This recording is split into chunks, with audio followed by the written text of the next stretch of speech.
What's going on, everybody? Welcome to the Behind the Glass Sports Podcast. We thank you guys for tuning in, whether you're watching via YouTube or you're listening on Spotify, Apple Podcasts, Anchor, wherever you get your podcasts. We thank you guys for tuning in. Happy Monday. Please ignore all the chaos in the back right there. You probably see a door hanging. That's for me to go just to Monsters Inc. and just hang out with Sully and Mike Wazowski. So no big deal. We're just trying to find the kid again. They still haven't found her. It's crazy. I don't know how they haven't found her yet, but they still haven't.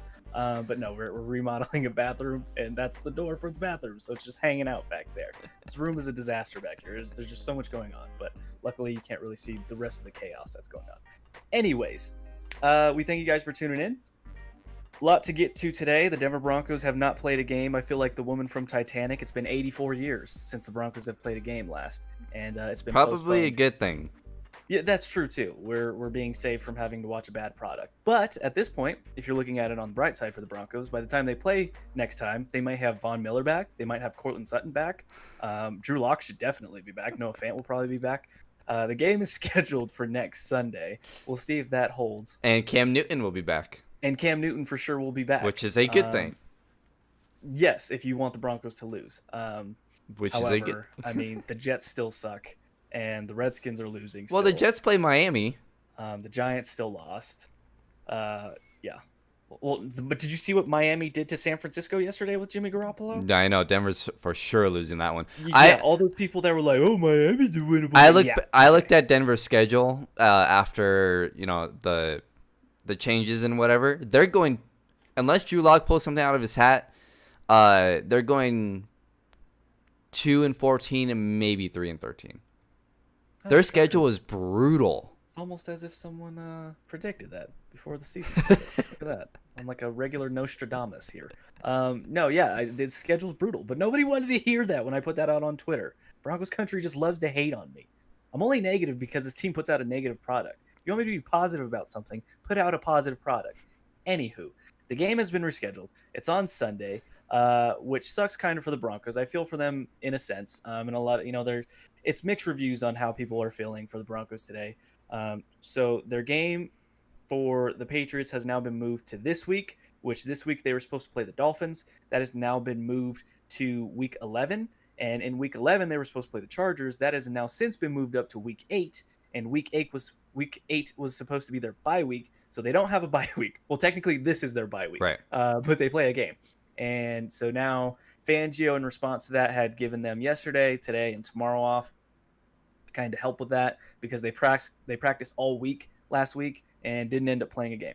So it kind of sucks. I mean, I get it from their standpoint; it's inconvenient. But listen, I mean, I also get it from the standpoint of we're all inconvenienced right now in this year. So, I mean, to expect that this year was just going to be perfect somehow is kind of just, a random or a bad thought to have in the first place. Mm-hmm. Things were going to get moved. Things were going to get changed. A lot of teams have been affected. I think the Pittsburgh Steelers also are without a bye week this year because of their games having to be moved. And their bye week was earlier, week 3. Right. So, I mean, obviously the Chargers, too, are now impacted by it. I don't know if they'll have a bye week. So, listen, it's not going to be perfect. I get why the players are frustrated, but at the end of the day, this is kind of what you signed up for. When you decided to opt in and play, I mean, you kind of knew that there was probably going to have to be some postponements. People were going to get sick, and now we're feeling the effects of it. So I get it both ways, but that's what it is. Game has been moved. We'll see how it goes from there. Who do you think this gives an advantage to more? The Broncos or the Patriots? Well, the Patriots are the better team, so with them getting their quarterback, that's more valuable, I think, than the Broncos getting their quarterback because they already suck. So True. I'm gonna say the Patriots, especially after seeing their quarterback situation without Cam. I think they need. Well, I'll say this: if Cam doesn't play, it'll be a close game.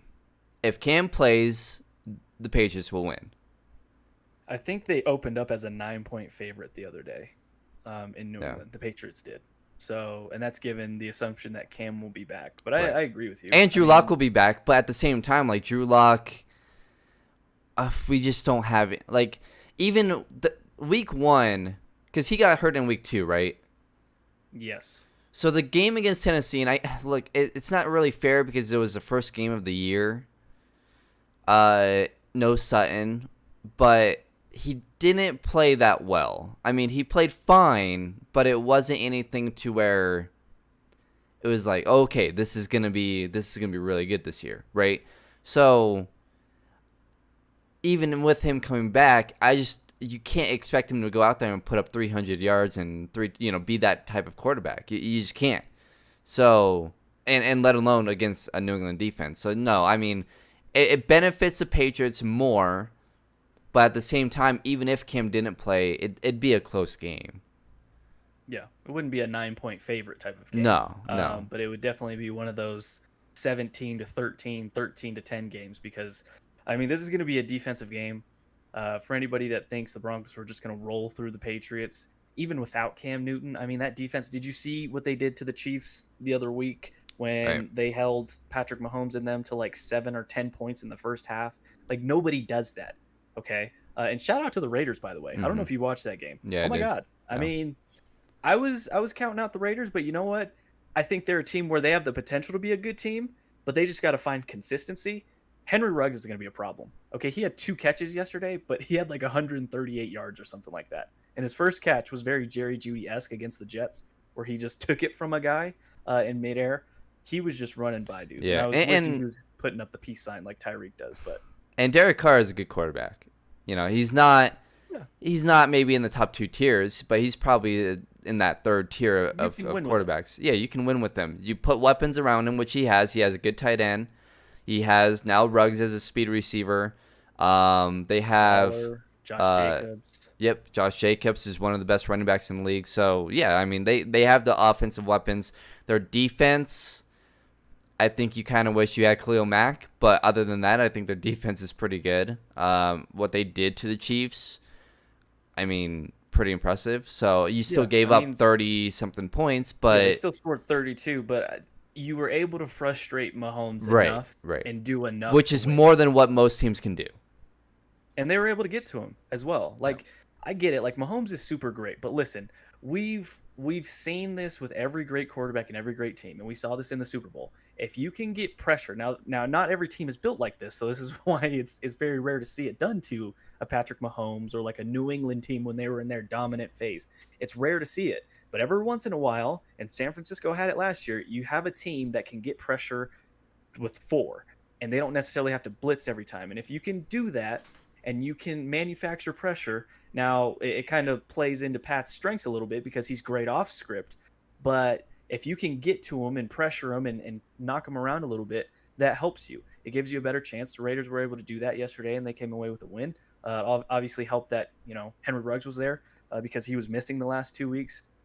So that gave them a big play threat. Waller is great. Probably one of the best young tight ends in the NFL right now, if not one of the best tight ends in general. Josh Jacobs runs really hard. I mean, that's a solid team, and if they can find consistency, they're going to be dangerous. And the Broncos, again, they have their work cut out. Like, they are right now the worst team in the division, and I think you can say that by far. I think the Chargers are better. The Chargers look really good.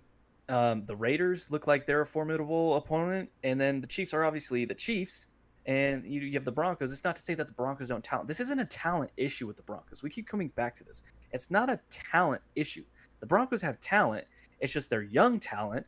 They also keep changing coaches and offensive coordinators. They also have bad draft Well, picks they keep on hiring bad coaches. Right, and it's just it's up top stuff, Somehow they've been able to field a decent team, a team that's competitive, even in the years where they were bad. Except for that I think it was the 2017 year where they were just completely getting just punched in the mouth the whole time and getting blown out. They've been in practically every game. It's similar every time. The defense gives them a chance early, and then when the offense finally picks it up, it's too late and the defense can't hold. That's literally been the story like the past 3 or 4, out of the 5 seasons. So anyways, Broncos game has been moved. We'll see how it goes. I agree with you, though. I think the advantage lies solely with New England. I saw one guy on Twitter say, how does this benefit New England? It benefits the Broncos because they've had 2 weeks to prepare for the Patriots. I'm like, do you not think the Patriots have been preparing for the Broncos this whole time. Like, it's just been a one-sided thing. Like, makes no sense. That's Twitter for you in a nutshell. But we'll see how it plays out. Broncos on Sunday. I'm pretty sure they'll have a 2:25 game. Or maybe it's an early start. I don't know. If it's an early start and the Broncos have to go it's there at 11 a.m. It's at 11. Oh God, yeah, that's definitely a loss. They can never win at 11 a.m. on the East Coast. Just look at their history going to Buffalo. And I think this is the first game that they played in New England, or the first game they will play in New England, where it's an early start, because the last like handful of games have all been primetime games because of Peyton Manning, and Tom Brady. So it's going to be interesting to see how that game shakes out. But hopefully, I would assume Noah Fant's back, Drew Lock's back, Philip Lindsay will definitely be back. So you're going to get some much needed weapons back. Noah Fant might be iffy, but you're for sure going to have Lock and Philip Lindsay back. So that'll be a fun game to watch. Hopefully they don't get their head kicked in too badly. Real quickly, do you want to, before we get to some final stuff, do you want to probably finish your picks this week? so we can get through the week and I don't have to hear from you about how you probably chose one team but didn't definitively take a team? Yes, I can. We can make our picks right now. I already had. So tonight's game is the Chargers versus New Orleans. This is an interesting one. This is kind of a tough one.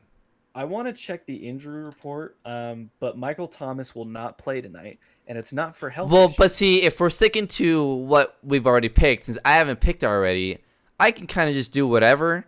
But you have to stick with the Saints because you picked them already. You picked them on Friday. I don't have anything listed. Well, no, but on Friday you picked them. No, I didn't. Yes. No, I didn't. Yes, you did. Roll the tape. We're going back to the tape. Yes, you did. Because you made. No, the only games I picked were the Broncos game and the Buffalo game, because those are the two that I have written down. Those are the only two. Why wouldn't you have picked the Saints then? Because that's a tough game. That's why. The other two are not tough to me. Oh my God. Buffalo's going to beat Tennessee. Wait, didn't you pick the Broncos? Who did you? Oh, okay, you did pick the Patriots. Yeah. Those are the two games I picked. I didn't pick the Chargers. Whatever. Because that was the actual tough game. You picked the Bills though to beat the Titans. Yeah. I don't see the Titans being able to, given that they've had no practice, right, and everything like that. And the Bills are just rolling right now. Yeah, I'm going Bills too. I said I would pick. I'd probably pick them, but whatever. So that'll be tomorrow's game. Yeah, that's Tuesday's game. Yeah. So we're both on Buffalo. How did we do, by the way, yesterday? We tied. We were both 9-3. Okay. Yesterday. So we missed the Tampa Bay game, obviously Thursday night. We both had Kansas City and we both had San Francisco. So okay, those were the. We did pretty good then. Yep. I guess it was an easier week. For the most part, definitely the Cleveland one could have been a game where Indy could have pulled it out. But listen, Cleveland's legit, man. Yeah. I'm telling you, like their defense though. Their defense, they get stops. They get stops when they need them. They get turnovers, but They still give up some points. They do. So, but they get the turnover. Yeah, they have the running game, and they get turnovers. That's the key for them is they get turnovers. You can give up points, but if you can get turnovers, that's why Denver won a Super Bowl in 2016. So, trying to see who the Saints have on the injury report because I can't see it on NFL.com. For some reason, it's not pulling up. Obviously, Michael Thomas is not going to play. Linebacker Deontay Harris is hamstring. Okay, so Morris Jenkins is out. Yeah, so we have a lot of guys on the injury report. I got the full list right. Oh, Latimer. Of course they.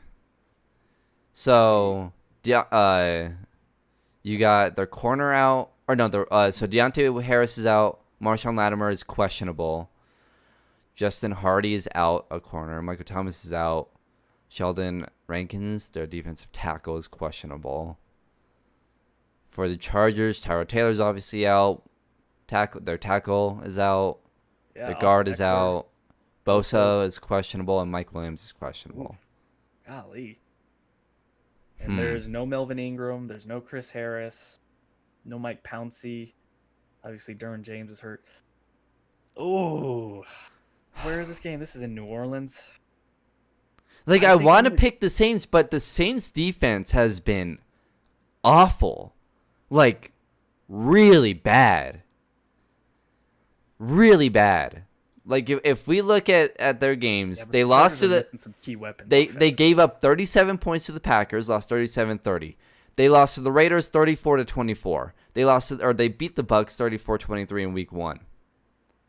The Chargers had the same injuries last week, and they beat the Bucks by putting up 30-something points. So they can score. This is a tough game. It is. If we were picking covers, I'd pick the Chargers to cover. But I don't know. They lost to the Bucks. Oh, yeah, they lost last week, 38-31. They still put up 31 points. They lost to the Panthers 21-16, and they lost to the Chiefs 23-20. They beat the Bengals 16-13. I just think they're going to be without Austin Eckler, no Mike Williams. All those defensive injuries. I'm assuming Bosa's going to play. It says he was limited. I'm going to go New Orleans here, but I don't feel great about it.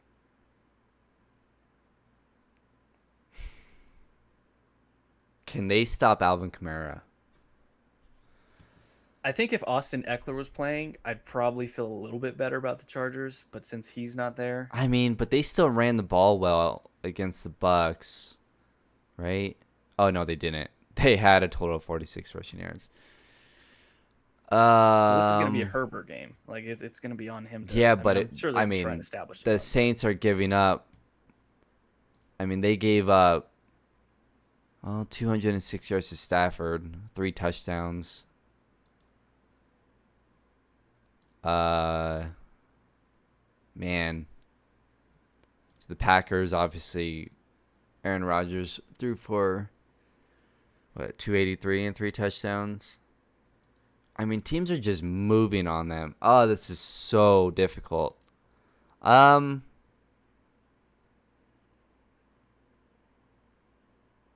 gonna pick the Saints. Yeah, for me, I think if they had Austin Eckler, I think that would be the difference for me. And I feel like the Saints they're gonna feel like they need this one. Yeah.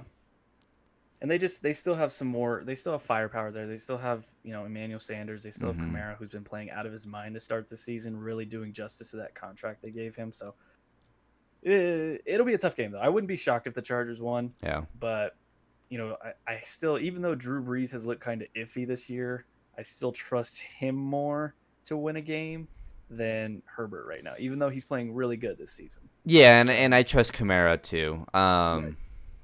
Sean Payton... with all those defensive injuries, you're missing Chris Harris, you're missing Melvin Ingram.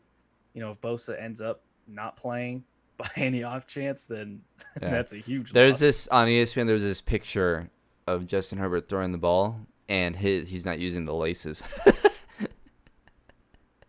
I mean, if that's how he throws touchdowns, whatever works, kid. Keep spinning them. So, obviously, the LA Lakers win the finals last night. Yuck, first of all. Blah. LeBron gets his 4th title, 3rd with 4 titles, 3 with 3 different teams, right? Yep, first player to do that. Miami, Cleveland, and then the Lakers. Gets his 4th finals MVP. So, he is now 4-6 in NBA finals. Which is really, and I told you this on the last podcast. You asked me what does LeBron have to do to kind of, because I don't think he's over Michael, but again I think it has to be. I think you have to separate it too. I think it has to be who had the better career and just who was the better player. I think that can be 2 different things. And for me, but I still think, okay, well, who do you think is better player then? Because I would say LeBron's a better player. If we're talking about, I don't think you can go wrong with either. Exactly. I mean, I think you can take it. I guess it depends on what you want and how I would want to play basketball. Right. I would want LeBron because I think even though he doesn't have a Defensive Player of the Year award, he should have gotten at least one. I like his size better. I like his ability to get blocks. He can still get steals. He can guard 1 through 4. Shoot, even 1 through 5. And he can get to the rim just as good, if not better, than Jordan. He can shoot the mid-range. I think he actually has a better three ball than Jordan. ISO, yeah, you would want Jordan, but in a team game with LeBron's passing ability, his rebounding ability, combine that with his defense, I would take LeBron. And I don't want to hear about any of this clutch stuff because they've put LeBron's numbers up, his clutch numbers. It's right there. That's just a bogus argument that was created by Skip Bayless and every other LeBron hater, that he's not clutch, which the numbers, it's like when people like to argue that Nikola Jokic isn't clutch. Right. Like statistically, you can see their numbers, and when it comes to those situations, they're fine. Oh, and by the way, Jordan passed up game winners to Steve Kerr and Paxson, which both saved his ass twice. Right. So I don't want to hear that. Oh, LeBron gives up the ball in the biggest moments. Did you see the photo in Game 5? There was 3 guys directly on him, and a 4th right behind him. If he pulls up, he gets that shot blocked. Well, and Stop. the night of that game, I was having a back and forth with somebody on Twitter, and he was like, he should have taken that. And I screenshotted where it was, and there was literally 4 guys around LeBron James. Well, and someone actually put a picture comparing that one to one with Kobe in the same spot against, and that shot got blocked. Yeah. You make the right play. You have to make the right play. Well, yeah, you want him to force up this shot, and and the guy was like, well, he should just bulldoze somebody. He'll get the call. And I'm like, well, first off, there's literally physically nobody in front of him to bulldoze, okay? Jay Crowder was on the wing. Mm-hmm. He was half helping, so he was swiping over. Right. Duncan was on his left hip the whole time. Jimmy Butler's on the other side of Duncan Robinson, and Bam is coming from the weak side short corner to help. So he's still about 4 feet away from LeBron. Right. So who is LeBron exactly going to bulldoze? You want him to run out of his way from the hoop to Jay Crowder? You want him to run sideways into Duncan Robinson? He's not going to get a foul. Now, here's the thing I'll say, though. Would I want it? Well, first off, LeBron was wide open once they got that rebound. And he tried to get it to Davis in the post, and he threw it away. But there was 5 seconds left at that point when he had that ball. LeBron was wide open on the wing. Wide open. He would have made that shot. And that would have been incredible. So I'm pissed at Crowder for not seeing LeBron because he had time. Two, though, the only argument you can make about LeBron in that possession is that he could have just waited and taken a shot instead of driving to the rim. See, that's the only other argument, but I don't like that argument. That argument is so bogus because here's the thing, okay? What is LeBron's strength offensively? It's getting to the basket. Yeah, but he was hitting shots. Sure, but what is his strength? When you think LeBron, you think of a finisher, a guy who can get to the rim at will. He's too big, he's too strong for anybody. Mm-hmm. He can do that every time. So now while he's gotten better at shooting in his career, LeBron is not Damian Lillard. He's not Steph Curry. So people are like, you know what he should have done? And I saw another video on Twitter, about this last night. Why is he calling for a screen? That's weak, knowing that he's going to get double teamed.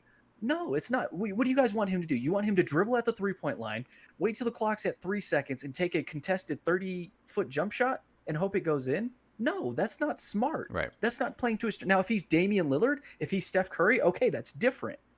But he's not. He took advantage of his strengths. I thought he was aggressive in his own right, going to the basket. That's what he did. And they got a wide open look. If Danny Green hits that shot, it's a whole different. Right. And people narrative. he only drove because he knew he was going to get, doubled and he would pass it off. No, he drove because. But that's a smart play.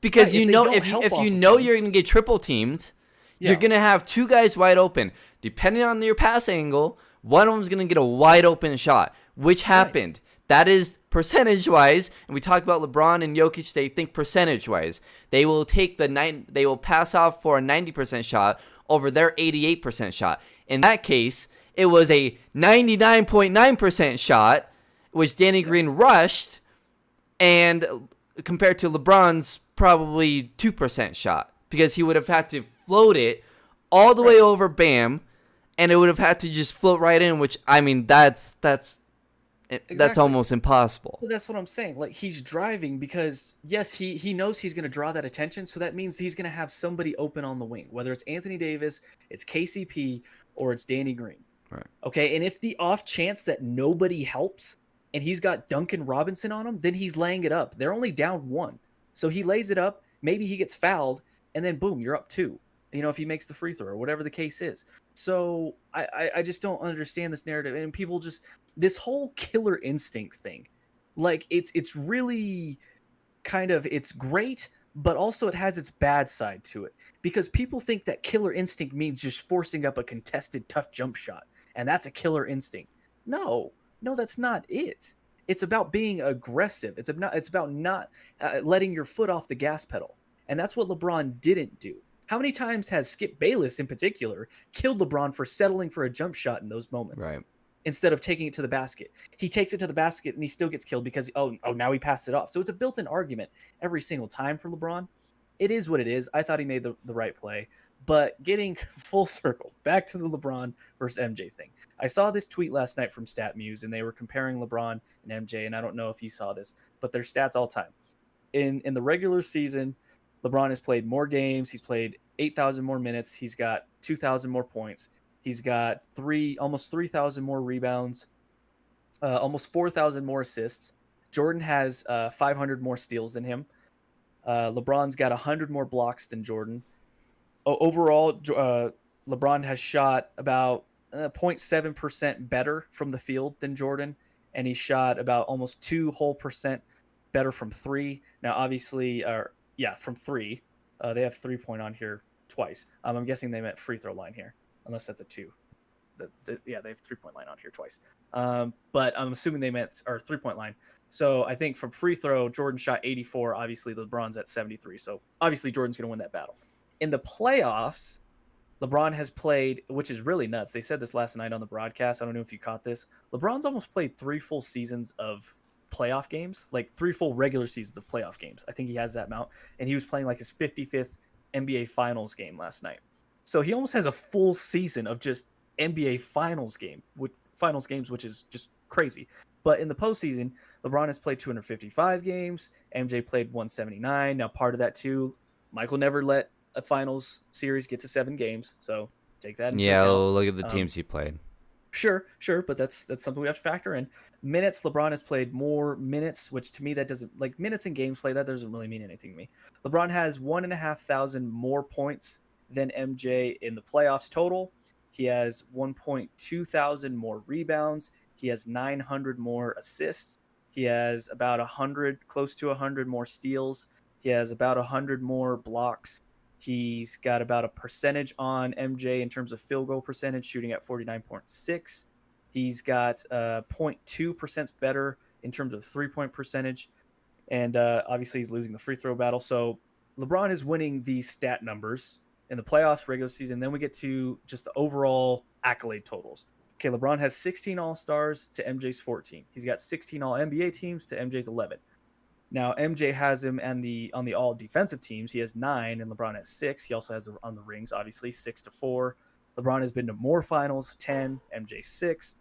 MJ has more total MVPs, 5 to LeBron's 4. He also has more finals MVPs, 6-4.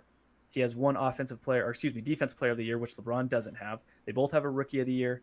And then Jordan was a scoring/assist champ, is what they have it listed as, 10 times, and LeBron only twice. So they have. So Jordan was all-time scoring, or not all-time. He was a scoring champion 10 times. LeBron was a scoring champion once, assist leader once. Right. So when you look at it this way, I mean, if you go off the numbers, and I said this last week, I think at this point it's a 1A, it's a 1B. And I saw someone tweet this last night. At this point it's LeBron and Jordan, and at this point that should be a goal in itself, because nobody ever, it was always who can even surpass Michael, let alone get to that level. LeBron's at that level. And I think who could challenge him? Yeah. It's just about your choice. It's about your flavor. How do you want your best player to play? Do you want him to raise all boats and be, a versatile Swiss Army knife, which is what LeBron is? Or do you want him to be the ultimate competitor, killer, amazing two-way player, but he's not necessarily the get everybody involved guy. It's I'm going to get mine and you guys follow me. LeBron is, hey, let's get you going. And then when the game is in, when I need to step it up, I'll come and bring my game. It depends on your choice. Now, for me, when it comes to careers, I mean, I guess you can make the argument that LeBron's going to have the better overall career because at the end of the day, he's going to surpass him in all these. He had the longer peak. I always say LeBron's had the longer peak. I think Jordan ultimately has had the better peak, the highest peak. So right. I don't. What do you value more, the longer peak or the highest peak? I to me, I look at LeBron and I think he's been the best player in the world for probably 15 years. The longest, sure. So, I mean, and when you look at his final, the finals record too bothers me because I think you got to really look at that. I don't really count 4 of them. You have to include the context. Right. Sure. So the first one, the greatest team in dynasty ever. The 2 of them. So the first one, he made it at age 22. Wasn't supposed to be there. He completely just dragged a god-awful Cleveland team. And in order to get there, he scored, I think, the final 25 points for the Cavs to beat the Pistons, who had made it to the NBA Finals twice before that. So, and I think they had made it. I think the Pistons were made to the conference finals 4 years in a row at that point, and they had made it to the finals 2 of those 4, something like that. And LeBron beat them single-handedly and got to the finals when he wasn't supposed to. Then ran into one of the best teams of all time in San Antonio, who had already won 2 championships at that point. You had 3 Hall of Famers in their prime and a right. Hall of Fame coach. So I don't count that one. The Cleveland or the Dallas one, again, that's the one stain that he has, unfortunately. I can't argue against that one. The second one, though, to me that I don't really count is the first Cleveland one, because Kevin Love got hurt in round 1.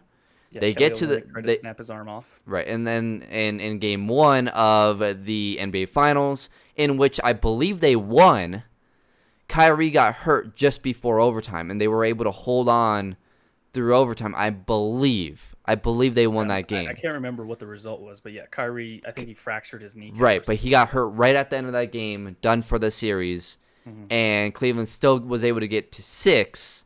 And LeBron, I believe, averaged over 40 in that series.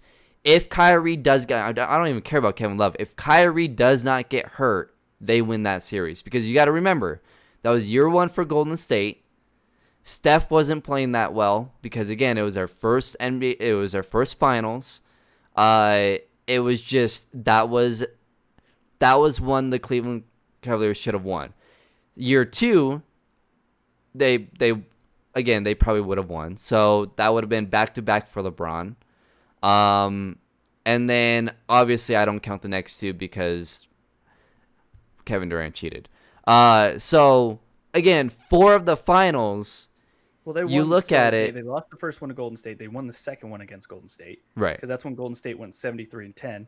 However, you can make the argument that Cleveland probably should have lost that series if Draymond doesn't get ejected, which they probably lose that night, and the series is done. But sure, Draymond did lose his cool and punch LeBron in the ringer dinger. So, but I also think though too, if Cleveland would have won the year before, I think mentally that would have messed with Golden State in year 2. I don't think they would have even gone up 3-1. So I don't know. I mean, again, whatever. I mean, that one's, I guess, up. But again, when we look back at them, 4 of his 6 losses are years in which it's like, come on, he had no shot because he was literally by himself. Yeah, finals you can place the blame on him. Right. And then the loss to San Antonio, the second loss to San Antonio, I mean, D Wade was done. Chris Bosh was meh. They lose that one on 5 or 6. They got no, they didn't get swept. I think they lost in 5. Okay. They might have got swept. I don't know, but I mean, D Wade was toast at that point. So he was hurt. He probably had like 2 knee surgeries after that. I mean, he was done. Yeah, he was never the same player after that. Yeah, and that was also 4 Hall of Famers. So I mean, that was a tough one. I mean, Tim Duncan was at the edge. That was more of the turning point to Kawhi's team at that point. Yeah, but you still had. I mean, Tony Parker was still playing really well. You still had those guys, Ginobili. I mean, they were probably in the later stages of their prime, but they were still there.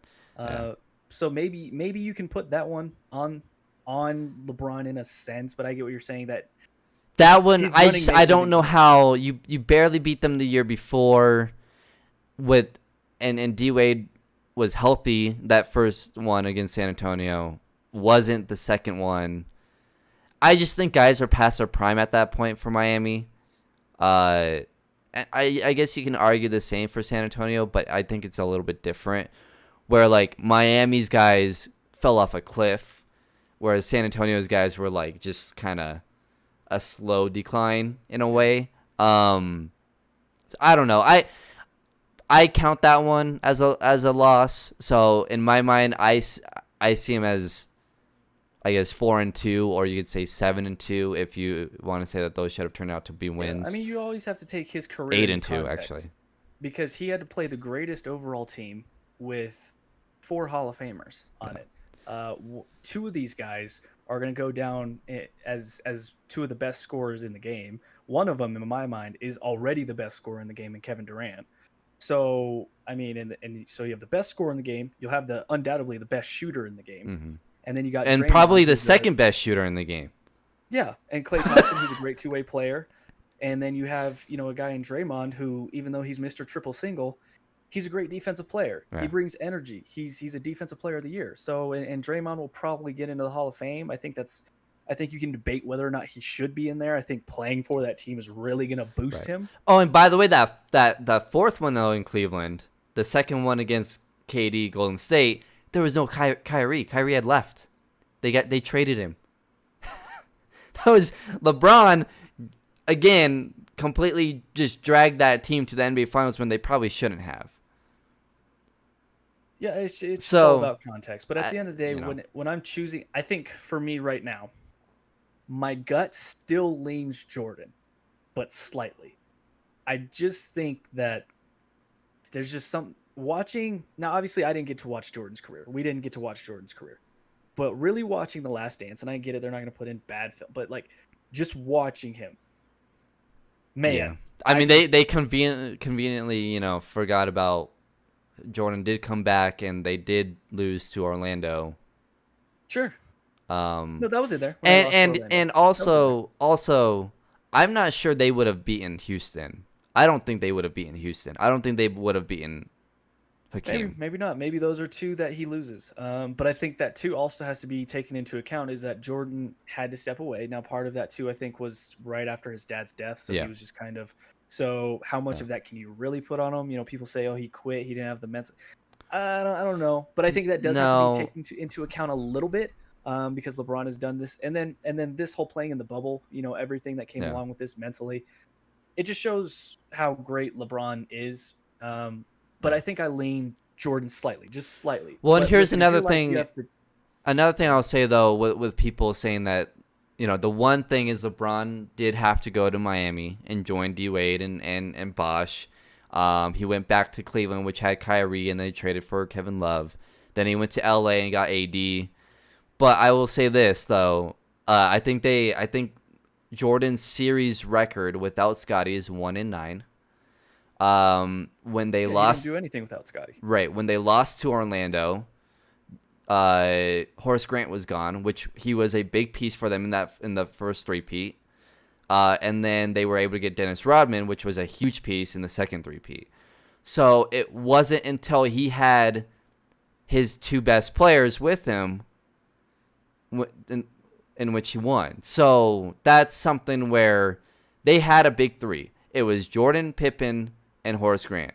It was Jordan, Pippen, and Rodman. They had a big 3 in a league where a big three elsewhere did not exist. It was you either had a 1 or you had a 1.5, but there was no other, I mean, I guess the Orlando team that beat them. I mean, I think you can look at those Celtics teams. You can look at those Lakers teams. I don't know if Detroit. Well, but the Lakers. Well, Larry Bird was done by the time Jordan and Pippen were going. But there was the Pistons were past their prime. Guys. Well, yeah, but the Pistons were again. I always look at Jordan's Jordan hit the perfect peak because it was right after Magic and Bird. It was right after the Pistons prime. Remember, they swept the Pistons in the second round, but that Pistons team was not the same at all. They were old. They were done. And then in that era, it was then right before Akeem hit his peak to where he won his 2, and I don't know, Jordan was gone, and then he came back right after that, and they couldn't get there, and it was Karl Malone and Stockton, which it's a great duo, but is it better than Jordan, Pippen, and Rodman? No. And then they won right before San Antonio, got Tim Duncan, and which was the year after that. It went Chicago 3-peat, then San Antonio won, and then the Lakers 3-peated. So it was the perfect. They fit in perfectly. There's no other team that you can say. I mean, the Knicks got close, I guess, but they're the Knicks, so I don't know if you can really count that. And the Pacers had Reggie Miller, but it was just Reggie Miller. So they fit in. When you look at great teams in NBA history, there's really one in the 90s that fit conveniently right after the Lakers, the Celtics, the Pistons, and right before the Spurs and the Lakers. So it's weird. Whereas you look at LeBron and it's like, man, I wish his peak was between 2003 and 2008, 2009, because at that point it was kind of. I mean, you still had the Spurs, I guess, but it wasn't. There wasn't anything. There wasn't nobody, Golden State. Yep. There wasn't, It was the Lakers here. It was Boston here. It was Dallas there. Right. It was kind of scattered. So it's Miami. Just. I don't know. And the talent level I think too is better. Maybe softer, but the talent level is better. Guys are definitely more skilled today. Yeah. So for sure. It's just it's 1A, 1B. I have LeBron as my 1A. I've had LeBron as my 1A since 2016. Yeah. That Cleveland one means more than one in my mind. I think if you said, you can't have Michael, but you can have LeBron, I'm not gonna cry. Okay, that's fine. If you can't have LeBron, but you can have Michael, okay, that's fine. At this point, it is what it is to me. Mm-hmm. I'll take either or. I think both are great in different situations, and I mean they're right there. To me, it's 1A, 1B. I know there's a lot of people that would never come off the Jordan Hill, and then you have a lot of people that just always want to push LeBron. So it is what it is. But I did have some going ahead. Well, I just want to react to Kemp. First one, he said 2 words for the argument is for Jordan is shoe deal. That's stupid. 3 words for the argument for James. No Scottie Pippen. I mean, I guess the argument for James is people just conveniently forget that Jordan had Pippen, or they say Pippen wasn't as good as he really was. And then the last thing he said, I just wish he had more initial support for Cleveland when he was there first. I completely disagree with that. He had the support. They didn't give him squat. They gave him a 40-year-old Shaq. I think that's the best they gave him. So no, he had the support. He left because they wouldn't help. Varejao was not a good player. Ilgauskas and Boobie Gibson, and I don't think a single one of those players made an All-Star game. No, and that's what Kemp's saying. He said that's my point, is that he didn't have enough, a supporting cast. He didn't have a good supporting cast around him to help him out. Not necessarily. Oh, I thought you meant the opposite. I thought he meant that LeBron didn't support them. Supporting cast. I mean, he took a bunch of tomato cans. And, well, he wouldn't have left. He wouldn't have left if they had gotten him. I don't know. If Remember, they would have gotten him someone. The free agency where they got Antoine Jameson, he wanted Amari Stoudemire, but Amari went to New York. Yeah. And so they ended up settling with Antoine Jameson. And so that's Yeah, what that's was his like, AD. okay. Think about that. That's his AD. I Or look, yeah. if Shaq would have went to Cleveland instead of joining D Wade, Sure. they would have won. Yeah. Well, maybe, yeah. I mean, Shaq was still Shaq right was there Shaq was at the very end of right his at the peak. end. I mean, he still averaged like 20 something and like 12. Sorry, Kim. Well, I think thought he you meant the He got opposite. traded there. I think he got traded to Miami, didn't he? Or did he leave in free agency? I thought he might have got traded. I don't remember if he got Yeah, I traded can't or he remember. signed. My only thing though that I had, like, LeBron win, whatever. I mean, it sucks that it's with the Lakers. It sucks that it's the Lakers winning after knocking out the Nuggets in another Western Conference Finals, and J.R. Smith has a ring, and JaVale gets another ring before the Nuggets franchise. Yeah, JaVale Big has fan. more than Akeem Olajuwon, Wilt Chamberlain. Oh man, I lost it. There was a Facebook post. Yeah, It was I a mean, list of JaVale players. got another ring before the Nuggets will even get an attempt. JaVale to- McGee has more rings than Kevin Durant. It's awful. It makes me want to cry at night. But So does the JR, I whole- think. yeah, the whole respect thing. That was the biggest eye roll moment for me in his little speech. Rob Pelinka wants his respect. Frank Vogel wants his respect. The Lakers want their respect. Laker Nation wants their respect. And I want my respect. I was like, dude, really? Really? Nobody respects the Lakers, which they're like the second winningest franchise in the NBA. I think it was more towards everyone saying that the Clippers would beat them. Well, sure, but honestly, I do think the Clippers still would have beat them. I don't The think Clippers so. were built to beat them. They just, for whatever reason, I don't we know necessarily that. think they were built to beat them. I don't. I do. No, because they have wouldn't have Kawhi, had the Paul. size. They wouldn't have had the size. I think they would have done just fine. I think they would have. Listen, I mean, Lakers look would at have. their regular season matchups. They completely obliterated those guys in the regular season. The And I get Lakers playoffs would have different won. The Lakers would have won. I don't think so. I mean, we could disagree, but I think the Clippers would have beaten the Lakers ultimately. I think it would have been a tough series. I think it probably would have went 6, but I think the Lakers would have probably lost that series because I think the Clippers had the manpower to match with them. Obviously, they didn't have the size, but they weren't completely undersized. Anthony Davis would have killed them. LeBron would have just done what he did in every series. No, he would have gotten what he wanted against Kawhi. I mean, he would still get his numbers, yes, but Yeah, he if would you have. He look would at have. the He would have been regular fine. season and Anthony how the Davis. Clippers- Anthony Davis would have killed him. why didn't They he do that in the had. regular They season, had. though? They had no one that could guard Anthony Davis. Why didn't he do that in the regular season though? Against the Because Clippers? I don't know. It's regular. They I lost don't. the I don't know regular his. season I don't know 3-1 his. to those guys. Well, I don't know his numbers. I don't know. But I think the Clippers would have. But with the Clip, but I also the Clippers mentally, I don't think we're there in the bubble either. So I just don't think they would have beat them. That's a fair argument. I think that's something we'll never know. I personally think it would have happened, but we'll never know. Anyway, the whole respect. Okay, I can get that, but like seriously, you need like LeBron. People talk about you as arguably the greatest of all time, and I get it. You know, people said he was washed, and you know, Skip Bayless always hates on him for everything. LeBron could wear a pink T-shirt, and Skip will find issue with it. I get it, but like the majority of people respect you and the franchise. I'm sure people respect Frank Vogel. Like, is there anybody out there willingly slandering Frank Vogel?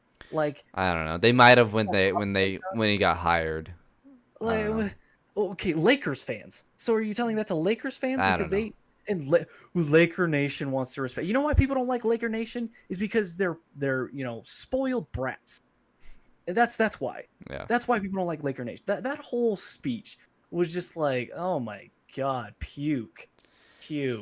Yeah, I mean, I didn't really care for the speeches, but I mean, none of the speeches from anyone was good at all. Even Frank Vogel's was just so. They were. It was all bad. I think too. Part of it's just when you don't have fans there, it's weird. I don't know. Well, it's just like this whole them against like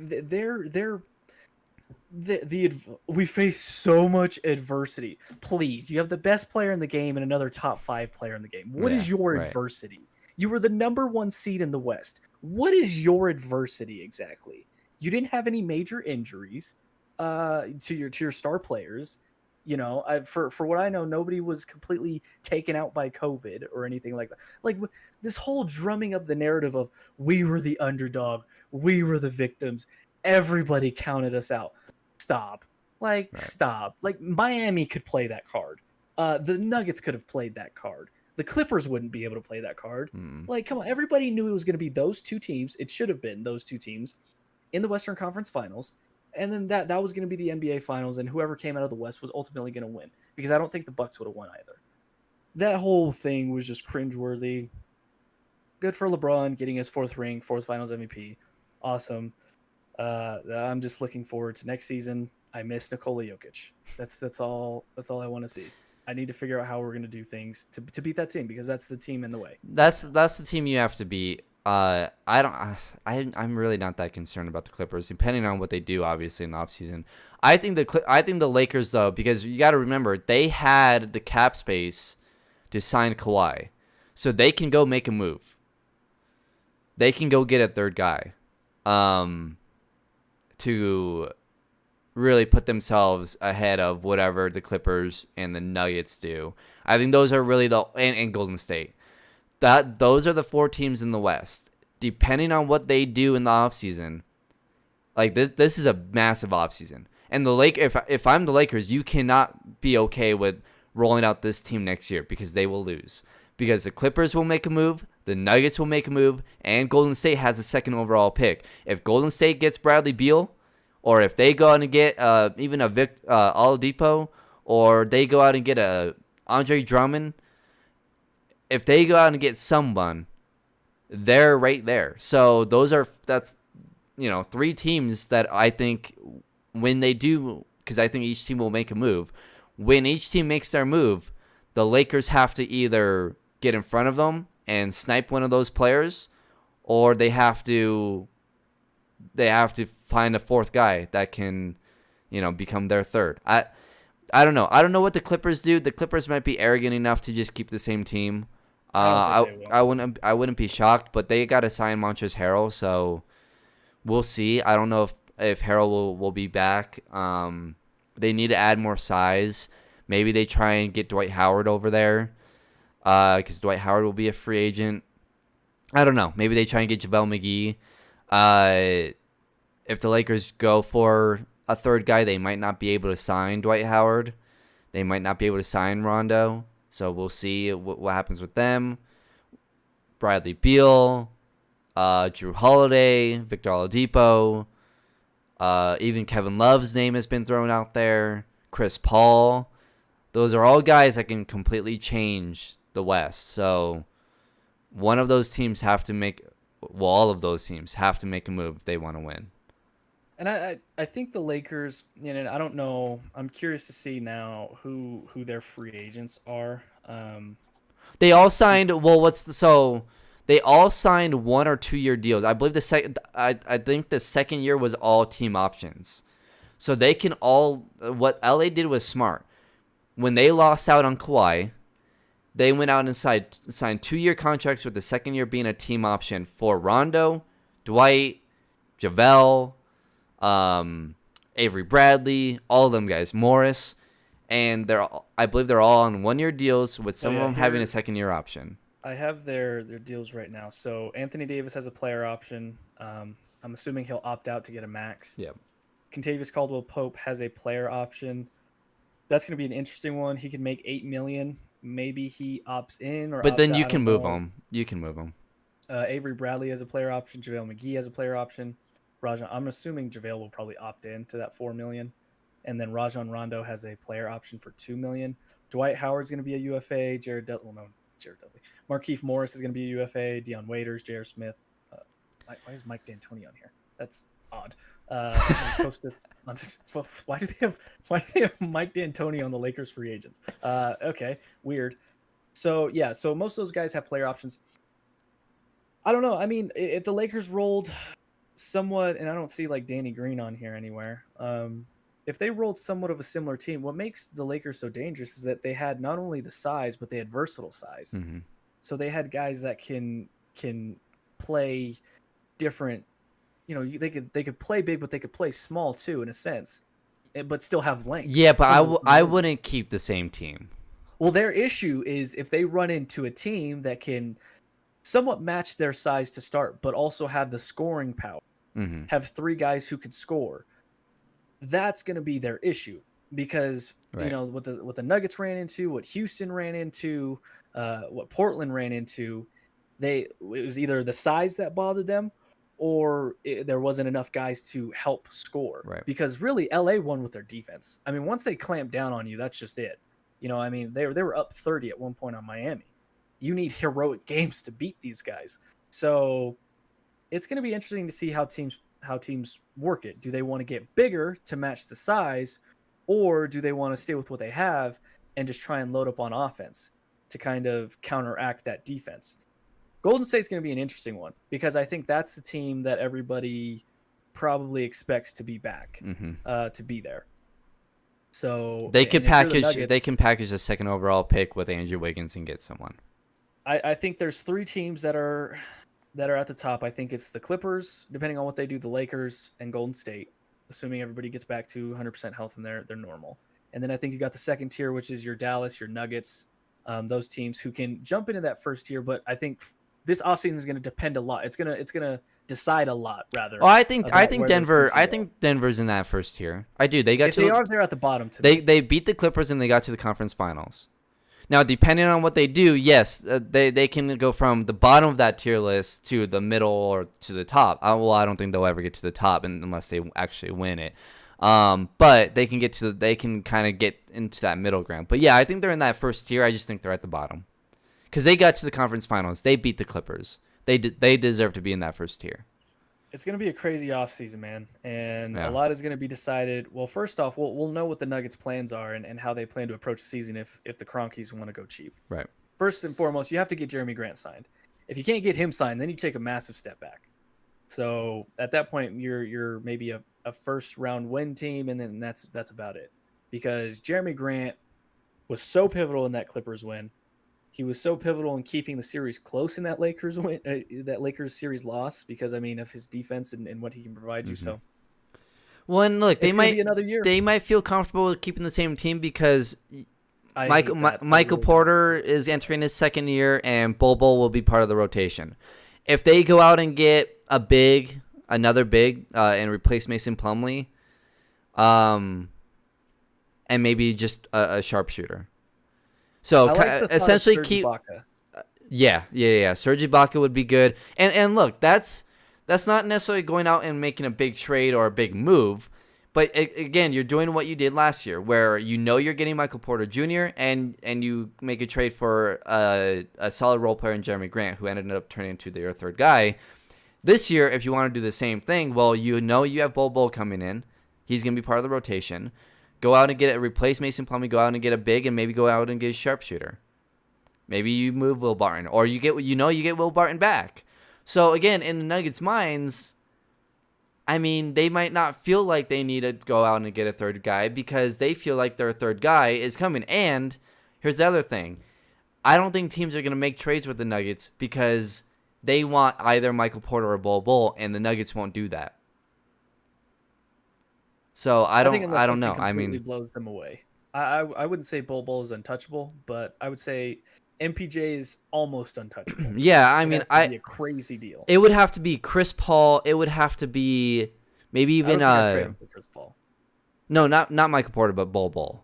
Oh yeah. I wouldn't trade Bol Bol for a Drew Holiday. I wouldn't trade Bol Bol for a Victor Oladipo. Well, you have to think too. What moves are going to put you over the top? Okay, does Drew Holiday put you over the top? I don't think it does. Losing Bol Bol, no. Does Beal put you over the top? Maybe, but I don't think it does. I think Beal would put them over the top. Yeah. Okay. Does Victor Oladipo put you over the top? The guy that I've been clamoring for, I don't think he puts you over the top, but I still think. And I don't think you can rely on him being healthy. Right? So I think Chris Paul would put them over. Yes, I think Chris Paul. I think Chris Paul is the ultimate. If you can get Chris Paul, and you say you trade Bol Bol, you get Chris Paul, you lose, whatever. You lose Barton. Barton, whatever. In Monte, you get Chris Paul. You move Jamal to 2, let him be the scorer, and you go and sign, say, a Serge Ibaka. In that situation, it would turn into a top heavy team, but I really would love. But that team would compete. That team would be right there. Right. It's going to be an interesting offseason. They need to put Murray at the 2. I think eventually, the day they win a championship, that day I guarantee you Jamal's at the 2. I guarantee you. You know what? Listen, he could play the 4, the 5. I don't care where he plays. If they win a championship, play him wherever's necessary. Chris Paul, though, man. That's my Chris Paul, Jamal Murray, MPJ, and you got to think about too. You're losing Paul Millsap, and the thing that Paul Millsap gave you was leadership and defense. Chris Paul would give you that leadership that I think they desperately need, and give you a fight. And he's a dog defensively. He's not gonna get pushed over. You know, he doesn't let people just walk over him without Chris a fight, Paul, man. But Chris Paul costs so much.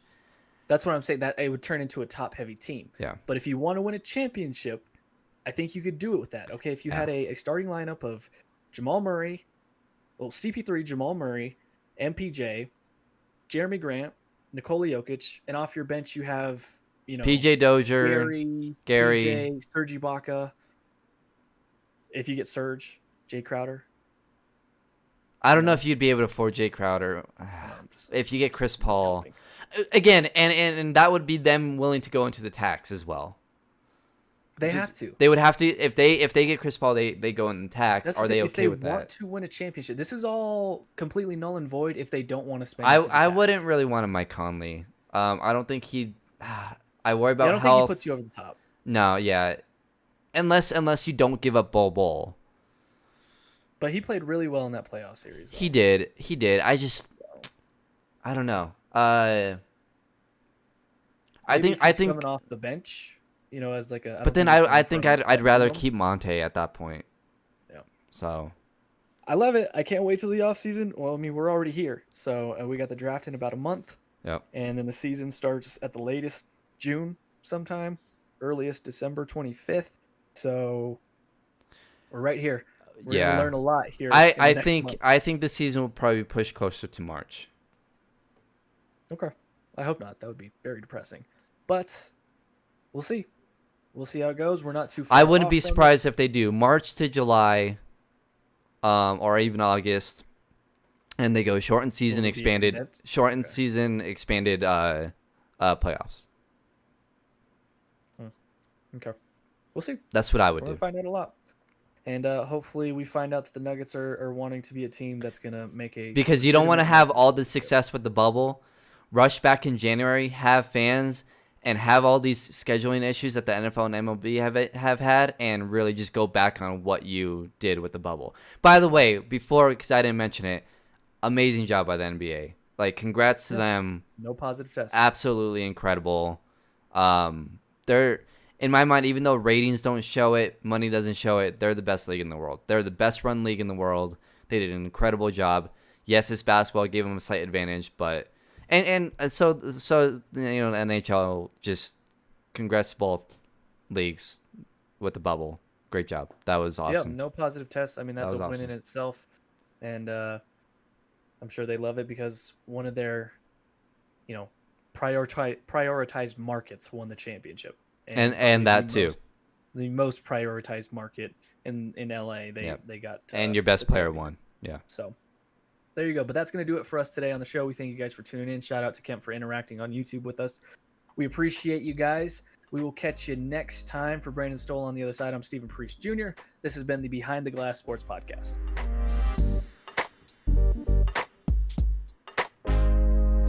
I will throw this up later and we'll tag you in it.